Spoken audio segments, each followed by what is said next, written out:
Adamu Zango ne, yau Baba Buhari takenka ne. Janar ka ƙarai ka isa, kai ka cancanta, sake rike tallakawa mun lamanta. Furcin kana sanya wasu su dinga gigita, kashin bugun kashi gare mu kai ka inganta. Baba Buhari tallakawa na san ka huta, hanyar da ka bi kai shara duka mun bita.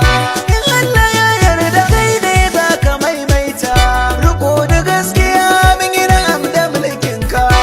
Me kamar zuwa kowa shi yake aika, ruwa da damuna iska kwasai ana kaka.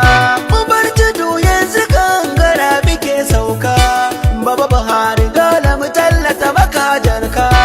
Baba Buhari al'umma godiya suke, yau kasar mu ta samu tsaro yabo ake.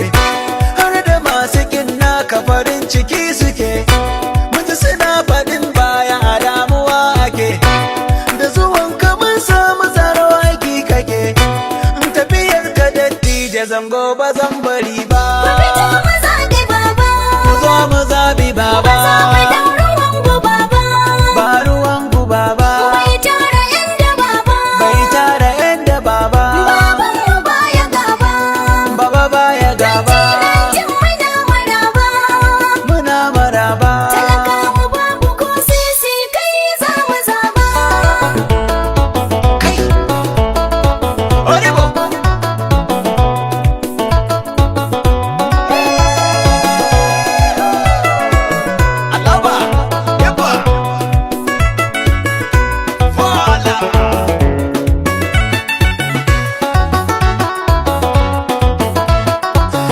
Farko na sanya Allah shi ke biyan bukatu, da ɗarin salatin kaga shugaban halittu, da darajarsa ce Adamu Zango na wadatu.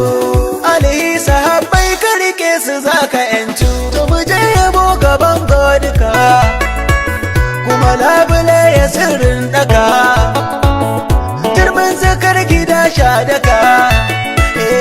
Ubangiji ya dafa maka, ka sake yi da san mai duka. Baba da gaske nake son ka, akan ka ba na shakka, na yarda min duka, a zanzar gaunarka ga aduwa gunka.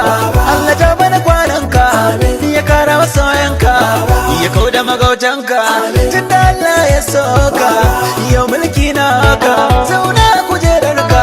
Tunda Allah ya baka, talakawa na san ka, ni ma na bi ka, masoya na ma na san ka baba. Kai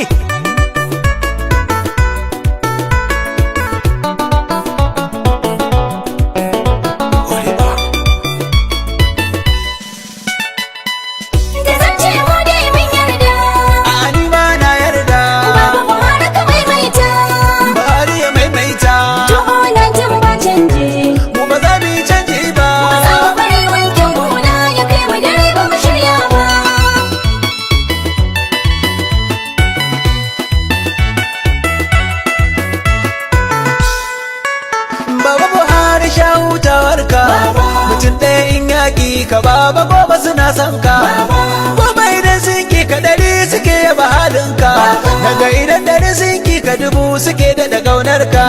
A armakin naka su ma sun yarda da halinka, damta ƙasa taka Allah gatanka, bar su siyo suka. Sabon gini Bauchi ya ce garabuwa tsoho yaɓe.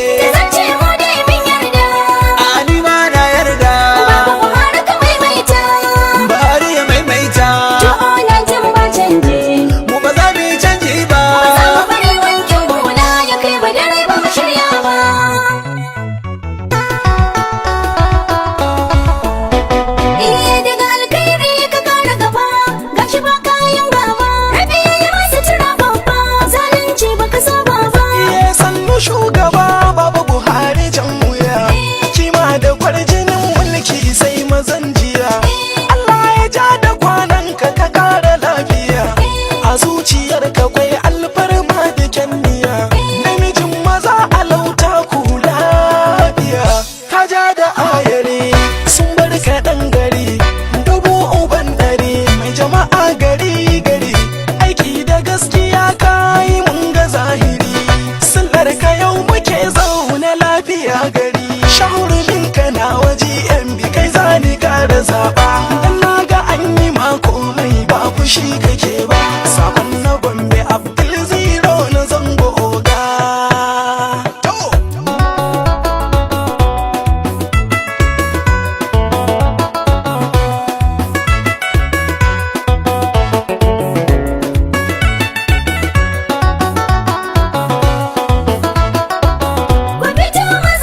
mata ya ku zo rakani mu kai da mai gaskiya da kyan kamanni a yanzu Najeriya shine komando biya kashe kwari kaji dodo mai galado